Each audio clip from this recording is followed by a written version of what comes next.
वो अब और जोर जोर से घूघू की आवाज करने लगा।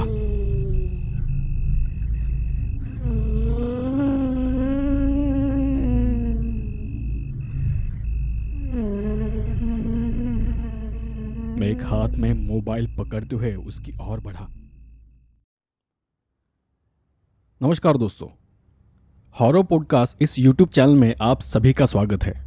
मैं हूं शिवराज और आप सुन रहे हैं हॉरर पॉडकास्ट शिवराज के साथ। तो चलिए आज की कहानी की तरफ बढ़ते हैं। दोस्तों, मेरा नाम अभिजीत विश्वास है। मेरे या यूं कहें तो मेरे कुछ दोस्तों के साथ हुई यह घटना बहुत ही डरावनी है। दोस्तों, कभी कभी हमें कुछ चीजें दिखाई नहीं देती, बस महसूस होती है। जैसे हम हवा को देख नहीं सकते लेकिन वो है, उसी तरह से दुनिया में अच्छी बुरी ताकतें भी हैं जिन्हें हम देख नहीं सकते, और जो बुरी है उन्हें हम भूत प्रेत आत्माएं कहते हैं। आत्माओं की दुनिया में सबसे खतरनाक होती है वो अतृप्त आत्माएं। अतृप्त आत्माएं हमेशा अपनी वासनाओं को पूरा करने की कोशिश में रहती है, और अगर कोई उनके चंगुल में फंस जाए तो उसे वो आसानी से नहीं जाने देती। आज की ये कहानी भी एक ऐसी ही घटना के बारे में है। उन दिनों मैं एक सॉफ्टवेयर कंपनी में काम किया करता था। वहां मेरे दो साथी थे, महेश और आकाश, जो कि मेरे अच्छे दोस्त बन चुके थे। एक रोज महेश ने अपने गांव जाने के लिए छुट्टी ले ली और हमें भी अपने साथ चलने के लिए कहने लगा। उसका गांव सह्याद्री की पहाड़ियों में था, ठंडा और खुशनुमा मौसम। तो मैंने और आकाश ने भी 4 दिन की छुट्टी ले ली और उसके गांव चले गए। उसका गांव बहुत ही अच्छा था। अगस्त का महीना था और बारिश का मौसम होने की वजह से सब तरफ हरियाली छाई हुई थी।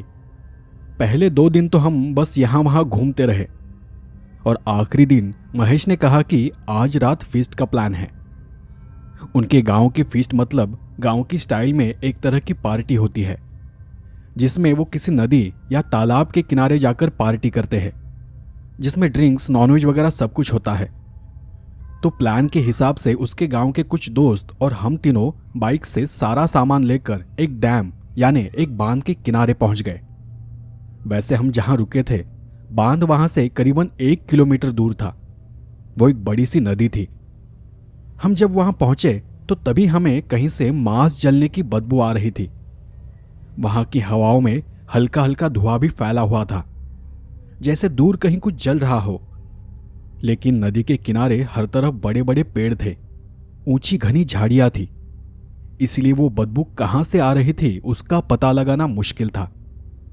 पर तभी हम में से किसी ने कहा, अरे बरसात के दिन है, ये कोहरा छाया होगा, या फिर कोई हमारी तरह ही आसपास कहीं पार्टी करने आया होगा।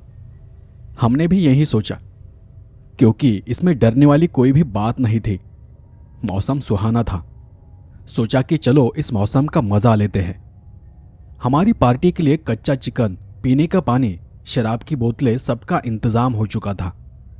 वहां जाते ही कुछ दोस्तों ने शराब को एक सेफ जगह पर रख दिया और फिर चूल्हे के लिए बड़े पत्थर और लकड़ियां इकट्ठा करने में लग गए। कुछ चिकन को साफ करने में और मसाला बनाने में लगे थे, और हम तीनों दोस्तों पर टेंट लगाने की जिम्मेदारी थी। लेकिन नदी को देखकर आकाश और मुझसे बिल्कुल भी रहा नहीं गया। शहर में रहने की वजह से हमें पानी में तैरने का मौका कभी कभार ही मिलता था, और फिर सामने इतनी शांत नदी हो तो अपने आप को रोकना और भी मुश्किल हो जाता है। तो वहां जाते ही हम दोनों नदी के पानी में उतर गए। उस वक्त शाम के 4:30 या 5 बज रहे थे। हमारे पीछे पीछे महेश भी पानी में कूद पड़ा। कुछ देर पानी में डुबकियां लगाने के बाद मैंने एक अजीब चीज को महसूस किया। जब भी मैं नदी के पानी में डुबकी लगाकर वापस ऊपर आता था तो मेरे चेहरे और बदन पर किसी तरह के बाल चिपके हुए दिखाई देते थे। मैंने एक बार अपने सर को हाथ लगाकर भी देखा, सोचा कि कहीं सर के बाल तो नहीं झड़ रहे। लेकिन जब आकाश पानी से ऊपर आया तो उसके चेहरे और शरीर पर भी हर तरफ बाल चिपके हुए थे। कुछ बाल तो उसके मुंह और नाक में तक चले गए थे। मैं अपने चेहरे के बाल साफ कर रहा था तो आकाश भी अपने हाथ से बालों को साफ करते हुए थूक रहा था। जब ये बार बार होने लगा तो हमें बहुत ही अजीब और घिनौना लगा। हम दोनों भी पानी से बाहर आ गए। पानी से बाहर आने के बाद भी हमारे शरीर से बाल चिपके हुए थे। वो हर तरह के बाल थे, छोटे बड़े, काले सफेद। हमने किसी तरह अपने आप को साफ किया। पता नहीं कि नदी के पानी में इतने सारे बाल कहां से आ गए थे। ऊपर आसमान काले घने बादलों से घिरने लगा था। दूर कहीं पर बारिश गिरती हुई दिखाई दे रही थी। मतलब साफ था कि बारिश सरकती हुई हमारे यहां भी आने वाली थी और जल्द ही अंधेरा होने वाला था। वैसे वो माहौल पार्टी के लिए एकदम बढ़िया था। ऊपर आसमान से टपकती हुई बारिश और सामने बहती नदी, साथ में गर्मा गर्म गोश्त और ठंडी बियर। आकाश और मैं हम दोनों टेंट लगाने में लग गए। तब उसके ध्यान में आया कि टेंट के लिए 2 डंडियां कम है। मैं लोहे के रॉड को जमीन में ठोक रहा था। तब आकाश ने मुझसे कहा, मैं आसपास से कोई लकड़ियां बंबू ढूंढ कर लाता हूं, यहां कुछ न कुछ तो जरूर मिल जाएगा। अब प्लान ऐसा था कि 8 बजे तक खाने की सारी तैयारियां करनी थी और रात 11 बजे तक पार्टी खत्म कर 12 बजे तक हम सबको घर वापस जाना था। और उस वक्त शायद 6 बज रहे थे। हम सब मिलाकर वहां 7 लोग थे और सभी हंसते खेलते अपना अपना काम कर रहे थे। कुछ सिगरेट पीते हुए दूसरों को सलाह दे रहे थे तो कुछ गाली देकर उन्हें जवाब दे रहे थे। अंधेरा होने में अब भी वक्त था, लेकिन झिंगुरों की आवाज उस जगह में गूंजने लगी थी। कौवे जोर जोर से काय काय कर रहे थे। अंधेरा होने से पहले उन्हें अपने अपने घर जाना था शायद। और उन सब के बीच में एक आवाज थी जो बारीक थी लेकिन आसानी से सुनी जा सकती थी, जो उस माहौल को रहस्यमय बना रही थी। उस मौसम को निहारने में मैं मेरा होश खो बैठा था। हाथ की घड़ी में देखा तो याद आया कि आकाश को जाकर 30 मिनट से ऊपर हो चुके हैं और वो अब तक वापस नहीं आया है। मेरा ध्यान बार बार ऊपर आसमान में घिरते हुए बादलों की तरफ जा रहा था। मैंने महेश को बताया भी कि आकाश अभी तक वापस नहीं लौटा है। बोला था कि टेंट को सपोर्ट के लिए कुछ मजबूत लकड़ियां लेकर आता हूं। महेश उस वक्त खाना बनाने की तैयारी में लगा हुआ था। वो रोटी और चावल की तैयारी कर रहा था। उसने मेरी तरफ बिना देखे ही जवाब दिया, अरे यहीं कहीं आसपास होगा, तू फोन करके देखना।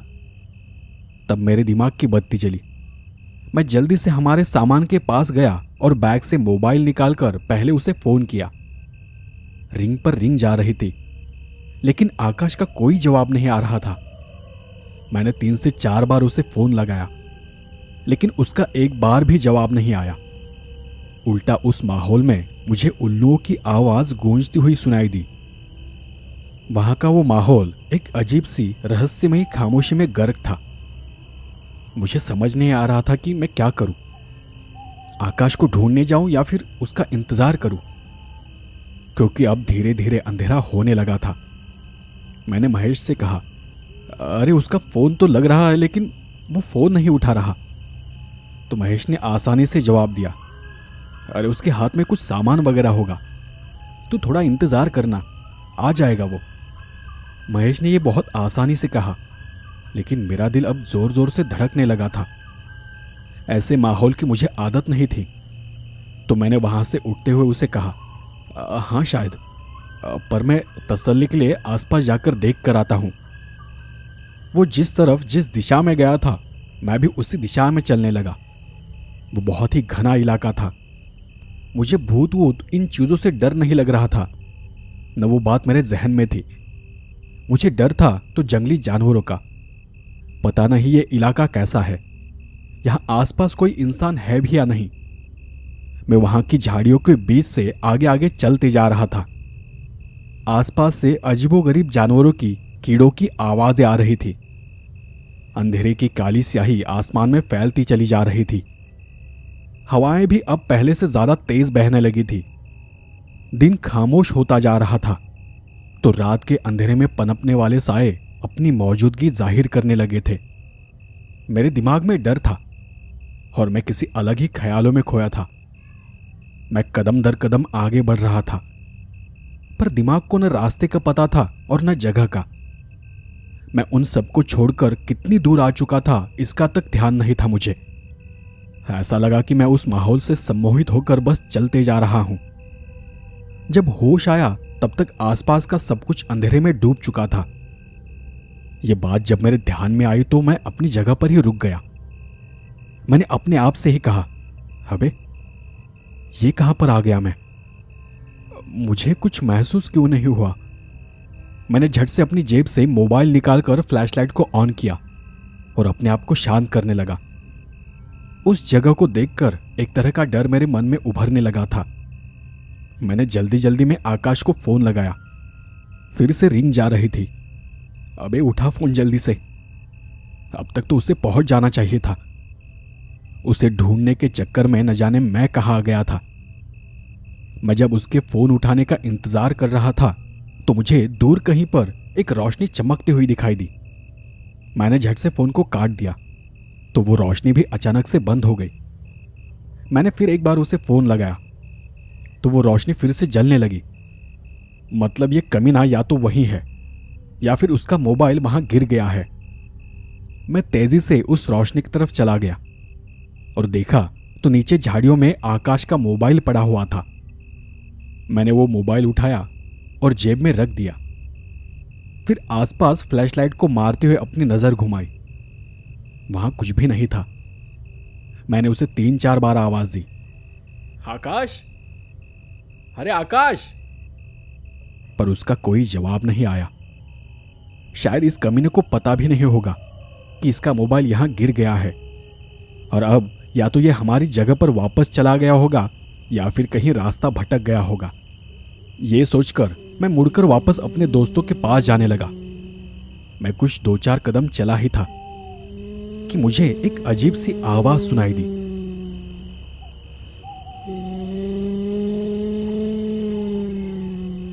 वो किसी तरह की घू घू की आवाज थी। मैंने मुड़कर पीछे देखा और सामने देखकर मैं हैरान रह गया। मुझे कुछ ही दूरी पर एक काली सी दीवार दिखाई दी और आकाश उस दीवार की तरफ मुंह करके खड़ा था। हो न हो ये आवाज उसी की थी। मैं कुछ पल के लिए वहीं खड़ा रहा और सोचने लगा कि आगे क्या करना है। शायद आकाश मुझे उस माहौल का फायदा उठाकर डराना चाहता था। मुझे देख जानबूझकर उसने यह नाटक किया होगा। पर एक सवाल मेरे मन में था जो मुझे अपनी जगह पर रोके हुए था, और वो ये कि ये दीवार यहां कहां से आ गई। अभी कुछ देर पहले तो यहां कुछ भी नहीं था। मैंने वहीं से एक छोटा सा पत्थर उठाया और आकाश की तरफ मारते हुए उसे आवाज दी, आकाश, आकाश, नाटक मत कर यार, चल, वहां सब तेरा इंतजार कर रहे हैं। वो अब और जोर जोर से घूघू की आवाज करने लगा।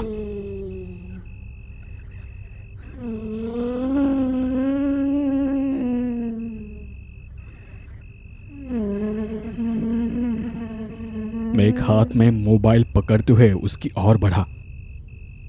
फ्लैशलाइट की रोशनी को छोड़ दे तो आसपास सब तरफ गहरा घना अंधेरा था। मैंने आकाश के पास जाते हुए उसकी ओर हाथ बढ़ाया था कि छूना मत मुझे, वरना मार डालूंगी। उसकी आवाज सुनकर मैंने अपना हाथ जगह पर ही रोक लिया। अब ये क्या आफत है? आकाश की आवाज बदली हुई थी।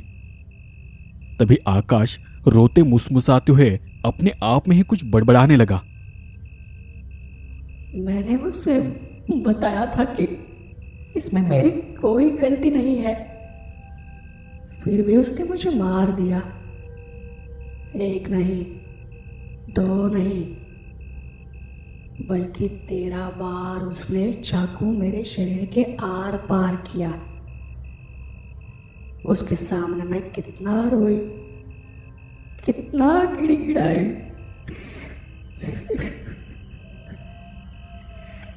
लेकिन उससे मुझ पर जरा भी रहम नहीं आया। मैं तड़पती रही, उससे अपनी जान की भीख मांगती रही, पर उस हैवान ने मेरी एक न सुनी। मेरा खून पानी की तरह बह रहा था और फिर धीरे धीरे सब कुछ ठंडा पड़ता चला गया और मैं मर गई। मैं शांत खड़े होकर उसकी सारी बातें सुन रहा था। उसकी आवाज को सुनकर उसे पुकारने की मेरी हिम्मत ही नहीं हुई। मैंने फ्लैश की रोशनी उसके पीठ पर मारी हुई थी। मैं अपनी नजर उस पर गड़ाए बिना आवाज किए धीरे से एक एक पैर को उठाते हुए पीछे मुड़ा, और जैसे ही मैंने वहां से भागने के लिए अपना सर पीछे घुमाया, वो भग से मेरे सामने आकर खड़ा हो गया। लगा जैसे मुझे एक बहुत ही तेज बिजली का झटका लगा हो। सर से लेकर पांव तक पूरा बदन बहुत तेजी से थरथराने लगा। उसने रोते हुए अपनी गर्दन को मोड़ते हुए मुझसे पूछा, बताओ मेरी क्या गलती थी? क्या मुझे जीने का हक नहीं था? क्या मैं इंसान नहीं थी? आकाश का वो भयानक रूप देखकर मेरी जान हलक में आ गई थी। उसकी आंखें एकदम सफेद थी। चेहरा ऐसा नजर आ रहा था जैसे किसी मुर्दा इंसान का हो। चेहरे पर काई जमी हुई थी और चेहरा पूरा गहरा हरा दिखाई दे रहा था। मुझे ये तो समझ आ गया था कि ये आकाश नहीं है, पर वो मेरे साथ क्या करने वाला था पता नहीं। वो अपनी गर्दन को दाएं बाएं घुमाते हुए शायद मेरे जवाब का इंतजार कर रहा था। मैं सर नीचे किए चुपचाप खड़ा था। मेरे गले से आवाज ही नहीं निकल रही थी। उसकी बात का जवाब देते हुए मेरे होंठ तक थरथराने लगे। आखिरकार थूक को निगलते हुए मैंने कहा, हाँ हाँ, तुम्हारे साथ बहुत गलत हुआ है। मेरी बात सुनते ही रोते रोते अचानक से वो शांत हो गया और फिर उसने अपनी गर्दन को सीधा करते हुए अपनी सफेद डरावनी बड़ी बड़ी आंखों से मुझे घूरते हुए कहा, क्या तुम मरना चाहोगे? मैंने अपने पैर उठाने की बहुत कोशिश की पर नाकाम रहा। वहां का माहौल ही ऐसा था कि जैसे मुझे किसी ने वहीं पर जकड़ रखा हो। तभी आकाश ने एक झटके में अपने एक हाथ से मेरी गर्दन को दबोच लिया। न मैं हिल पा रहा था और न अपने आप को बचा पा रहा था। उसके हाथ के नाखून अजीब ढंग से बढ़ चुके थे और वो अपने नाखूनों को मेरी गर्दन में गड़ा रहा था। मैंने पूरी ताकत से अपने जमे हुए पैरों को उठाया और वहां से भागने लगा। कुछ पल के लिए ऐसा लगा जैसे मेरी आत्मा मेरे शरीर को छोड़कर कहीं चली गई हो। मेरे भागते ही वो पीछे से जोर जोर से हंसने लगा। मैं अपनी पूरी ताकत लगाकर वहां से भाग रहा था। उसके हंसने की आवाज तब भी आ रही थी। दौड़ते वक्त अचानक से मेरा फोन बज उठा। मैंने भागते हुए ही उसे देखने की कोशिश की तो वो महेश का कॉल था। मैं उसे रिसीव कर पाता उससे पहले ही मोबाइल मेरे हाथ से नीचे गिर पड़ा। अंधेरे में फोन कहाँ गिरा वो भी मुझे पता नहीं चला, क्योंकि गिरते ही वो बंद हो गया था। शायद उसकी फ्लैशलाइट भी बंद हो चुकी थी। पर वहां रुककर फोन ढूंढने की अब मुझ में हिम्मत नहीं थी। मुझे भागते हुए ही दूर कहीं आग जलती हुई दिखाई दी। मैं बिना सोचे उस दिशा में दौड़ता चला गया। मैं दौड़ते हाँफते वापस अपनी जगह पर आ पहुंचा। मेरी हालत देख सब चौंक गए थे।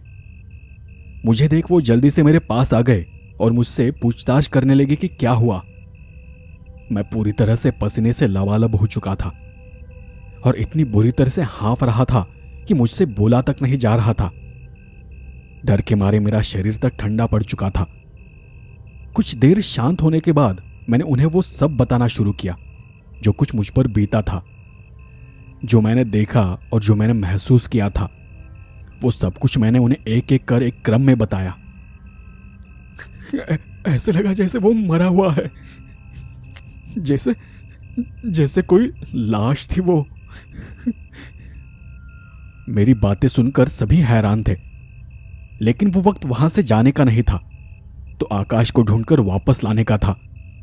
हम सबने थोड़ा सोचकर वापस उस जगह जाने का डिसीजन लिया। अब हम 6 लोग वहां थे। हम सभी ने हमारी पास की बैटरियां ले ली और वहीं पड़ी लकड़ियां लेकर उस जगह के लिए निकल पड़े। थोड़ा अंतर चलकर पार करने के बाद अचानक से आसपास का माहौल बदल गया। हम सबने उस बात को महसूस भी किया। कुछ दूर आगे जाने के बाद मैंने उन्हें वो जगह दिखाई जहां मैंने आकाश को अजीब सी हालत में देखा था। लेकिन उस वक्त वहां और कोई भी नहीं था। न आकाश था और न वो दीवार थी। मैंने फिर से उन्हें समझाया कि मैंने यहीं पर आकाश को देखा था और यहीं पर मुझे उसका पड़ा हुआ मोबाइल भी मिला था। वो बात याद आते ही मैंने अपनी जेबों को चेक किया, लेकिन आकाश का मोबाइल मेरे जेब से कहीं गिर गया था। तो मैं भी मेरा मोबाइल ढूंढने लगा। वहीं से कुछ दूर मुझे मेरा मोबाइल मिल गया। मैंने जल्दी से अपना मोबाइल ऑन किया और आकाश को फोन लगाया। इस बार मुझे नदी के पास कहीं पर लाइट जलती बुझती दिखाई दी। मैंने उस तरफ इशारा करते हुए कहा, वो देखो, वो रहा मोबाइल। हम सब उस जगह पहुंचे तो वो आकाश का ही मोबाइल था। मोबाइल मिलने के बाद हम सभी आकाश को ढूंढने में लग गए। तभी हमें नदी के पानी की आवाज आई, जैसे कोई पानी में डूब रहा हो। हम सभी दौड़ते हुए उस आवाज की दिशा में नदी के किनारे जा पहुंचे। देखा तो आकाश नदी के पानी में डूब रहा था और अपने आप को बचाने के लिए हमें आवाज देते हुए झटपटा रहा था। हम में से 2 लोग उसे बचाने के लिए आगे बढ़ने लगे, पर मैंने उन्हें आगे जाने से रोक लिया और कहा, आगे मत जाना, पानी शांत है और आकाश तैरना जानता है। मेरी बात सुनकर महेश और उसके दोस्त हैरान होकर मेरी तरफ देखने लगे। अब सबको पहले से ज्यादा यकीन हो गया था कि इस जगह में कुछ तो अजीब बात है। हम सब वही किनारे पर खड़े होकर आकाश को देख रहे थे। आकाश का झटपटाना एकदम से रुक गया और फिर वो हमारी तरफ देखकर हंसते हुए पानी के अंदर डूब गया। पानी के नीचे से हवा के बुलबुले ऊपर सतह पर आ रहे थे। हम सब आपस में यही बात कर रहे थे कि अब आगे क्या करना है कि कुछ ही पल में आकाश का शरीर किसी लाश की तरह तैरता हुआ पानी की सतह पर आ गया। उसका शरीर पानी में उल्टा था। पानी के साथ साथ उसका शरीर भी लहरा रहा था। अब हम में से कोई भी आगे बढ़ना नहीं चाहता था। हम सभी किसी तरह की हलचल का इंतजार कर रहे थे। आकाश का शरीर फिर अपने आप ही लहरों के साथ हिलकोरे लेते हुए किनारे तक आ पहुंचा। तब हम सब ने यह सोचा कि हम सब आकाश को एक साथ पकड़कर किसी चीज से बांधकर सीधे अस्पताल लेकर जाएंगे। हम में से 3 लोग उसे पकड़ने के लिए आगे बढ़े तो बाकी रस्सी पकड़कर उसे बांधने के लिए तैयार खड़े थे। महेश और उसके एक दोस्त ने आकाश को उठाने के लिए उसके हाथों को पकड़ा, पर मुझे तो अब भी यकीन नहीं था। मैंने हल्के से आकाश के बालों को पकड़कर उसके चेहरे को पानी से ऊपर उठाया। उसका चेहरा तब भी वैसा ही था जैसे मैंने पहले देखा था। तभी अचानक से उसने अपनी दोनों आंखें खोल दी। सफेद आंखें। मेरा कलेजा धक से रह गया। वो देख उन दोनों ने भी आकाश के हाथों को छोड़ दिया। मैं कुछ कर पाता उससे पहले आकाश ने फिर से मेरी गर्दन को दबोच लिया। उस वक्त वो अजीब ढंग से हंस रहा था।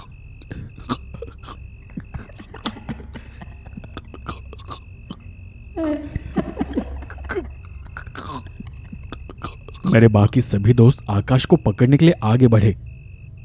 तब आकाश मुझे जोर का धक्का देकर पीछे सरक गया और तेजी से पानी की सतह पर दौड़ता हुआ नदी की दूसरी तरफ चला गया।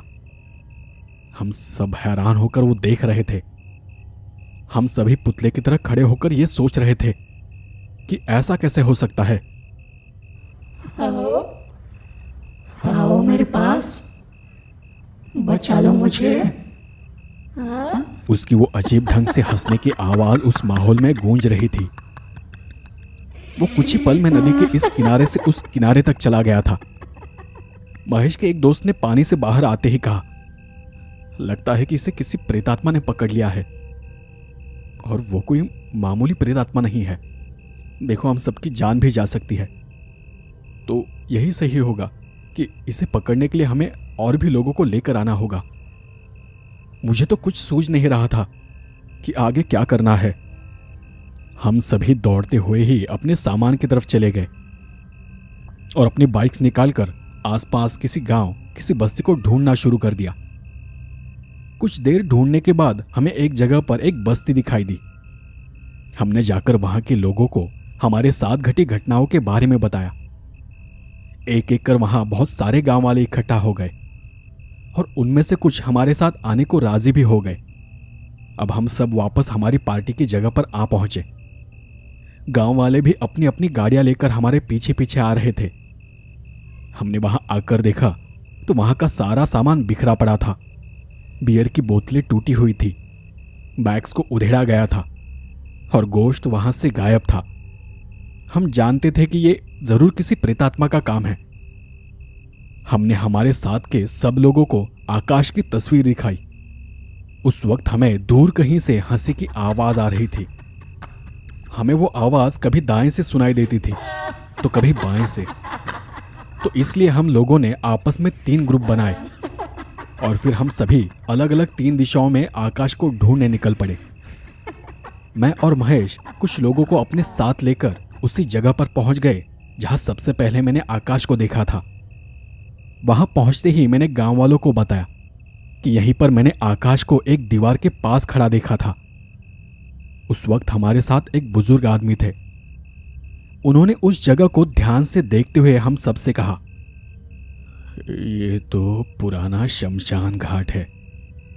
उनकी बात सुनकर मेरे तो रोंगटे ही खड़े हो गए। उन्होंने आगे बताया कि यहां पहले एक गांव हुआ करता था, लेकिन बांध के निर्माण का काम शुरू होते ही उस गांव को यहां से हटाया गया और यहां के लोग आसपास के इलाकों में रहने चले गए। ये जगह उसी गांव का शमशान घाट था। यहीं पर लोगों का अंतिम संस्कार किया जाता था और यहीं पर श्राद्ध किया करते थे। तुम्हारे दोस्त को हमें जल्द से जल्द ढूंढना होगा, वरना आगे क्या होगा कुछ कहा नहीं जा सकता। और फिर हम सभी आकाश को फिर से ढूंढने में लग गए। आकाश को ढूंढते हुए 4 से 5 घंटे बीत चुके थे, पर आकाश का कहीं पर भी अता पता नहीं था। कोई आवाज नहीं, कोई निशान नहीं। अब हम सब निराश हो चुके थे, पर तभी कहीं से एक जोर की चीख उस शांत माहौल को चीरती हुई आसमान में गूंज उठी। उसे सुनकर हम सभी थोड़े सहम गए, पर मैंने उन सब से कहा, ये आकाश की आवाज है। सभी लोग उस आवाज की दिशा में भागने लगे। देखा तो आकाश वहीं पर बैठा हुआ था जहां उसे मैंने पहली बार देखा था, और वो किसी चीज को नोच नोच कर खा रहा था। उसी के साथ उसका बदन झूल रहा था। उसे देखते ही मैंने मेरे घाव में एक डर सा महसूस किया। उसका वो भयानक रूप मेरी नजर के सामने आ रहा था। आकाश के मिल जाने के बाद सभी लोगों ने आपस में बात करके यह तय किया कि उसे पकड़ने के लिए हम उसके चारों ओर घेरा बना देंगे ताकि वो फिर से कहीं भाग न सके। हम सभी ने अपनी अपनी टॉर्च बंद कर ली और फिर धीरे धीरे बिना आवाज किए हम सब ने उसके चारों ओर घेरा बना दिया। घेरा बनाने के बाद हम सब ने एक दूसरे को हाथ से इशारा किया। फिर एक एक कर सब ने अपनी अपनी लाइट्स ऑन कर दी। वो पूरा माहौल रोशनी में जगमगा उठा, लेकिन लाइट्स ऑन करने के बाद भी आकाश का किसी पर ध्यान नहीं था। उस वक्त की उसकी हालत देख मुझे तो उल्टी जैसा हुआ। आकाश अपने ही हाथ और पैर के मांस को नोच नोच कर खा रहा था। उसकी आंखों में, चेहरे पर दर्द था, लेकिन फिर भी वो बहरे में से खुद को नोच रहा था। सब तरफ खून ही खून फैला हुआ था। लोगों ने आकाश को पकड़ते हुए उसके हाथ और पैर को पेड़ से बांध दिया ताकि वो अपने आप को अब खा ना सके, पर अब वो किसी बात का विरोध नहीं कर रहा था। ऐसा लग रहा था जैसे उसके अंदर की प्रेतात्मा ने अपने काम को अंजाम दे दिया था। अब वो बस खून से सने होठों से मुस्कुराते हुए बार बार अपने गर्दन को झटक रहा था। कुछ ही देर में सभी लोग वहां जमा हो गए। उनके बीच से एक आदमी आगे निकल कर आया। उसने एक नजर उस बुजुर्ग आदमी को देखा। शायद वो उनसे कुछ पूछ रहा था कि आगे क्या करना है। उस बुजुर्ग आदमी ने अपनी आंखों को बंद करते हुए सर हिलाकर उसे किसी बात का इशारा किया। इशारे को समझकर उस आदमी ने आगे जाकर आकाश के माथे पर भभूत पोत दी। भभूत लगाते ही आकाश ने एक आखिरी गहरी सांस ली और बेजान सा नीचे गिर पड़ा। उस आदमी ने उसकी नब्ज को चेक किया। उसकी नब्ज बंद थी। उसकी सांसें तक थम चुकी थी। आंखों की नसें लाल लाल खून से भरी और फूली हुई थी। आंखों में खून उतर चुका था। हाथों की और शरीर की नसें नीली और हरी नजर आ रही थी।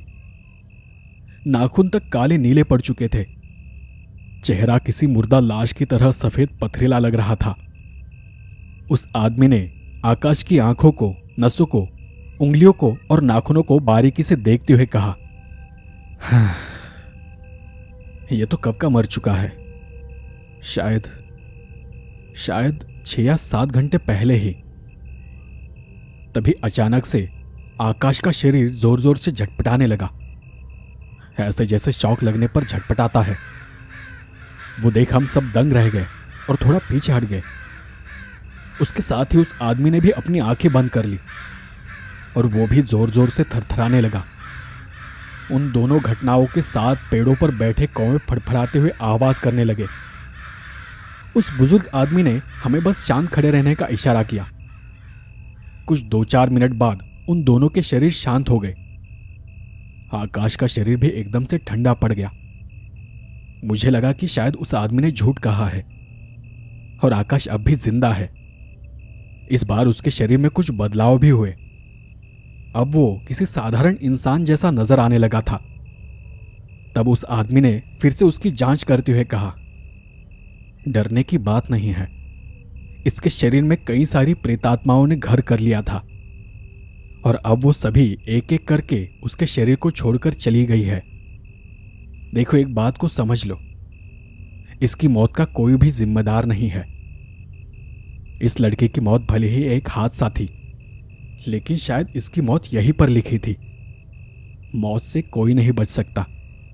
जिसकी मौत जहां लिखी है उसे उसी जगह पर जाकर अपनी आखिरी सांस लेनी है। बस मौत कैसी होगी ये हमारे हाथ में नहीं होता। अफसोस इस बात का है कि इसे ऐसी दर्दनाक मौत मिली। भगवान से मैं बस यही प्रार्थना करूंगा कि ऐसी मौत किसी को ना दे। अब इसे अस्पताल लेकर जाओ, बाकी चीजें अपने आप ठीक हो जाएंगी। आकाश की हालत देख महेश मेरे गले लगकर रोने लगा। मैं भी किसी पुतले की तरह खड़े होकर रो रहा था।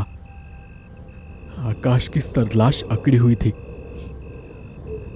उसकी पथराई हुई आंखें अंधेरे आसमान की तरफ टकटकी लगाए देख रही थी। वहां की हवाएं जोर जोर से चीखते हुए आकाश की मौत की कहानी बयां कर रही थी। वो शोर चीखती हुई हवाओं का था जो वहां के पेड़ों और झाड़ियों को रगड़कर गुजर रही थी। उस मनहूस जगह पर काले घने अंधेरे में पनपने वाले काले सायों ने अपना काम कर दिया था और अब सब कुछ पहले जैसे ही शांत हो चुका था। दोस्तों, इसके आगे क्या बताऊं? सब कुछ ठीक होकर भी ठीक नहीं था। कोई पुलिस केस नहीं, कोई मुकदमा नहीं। अंत में यही निष्कर्ष निकला कि आकाश की मौत एक हादसा था। जंगली जानवरों के हमले की वजह से और साथ साथ में पानी में डूबने की वजह से उसकी मौत हुई थी। मेरे लिए वो सब कुछ किसी सदमे से कम नहीं था और मैं आज तक उस हादसे से, उस सदमे से उभर नहीं पाया हूं।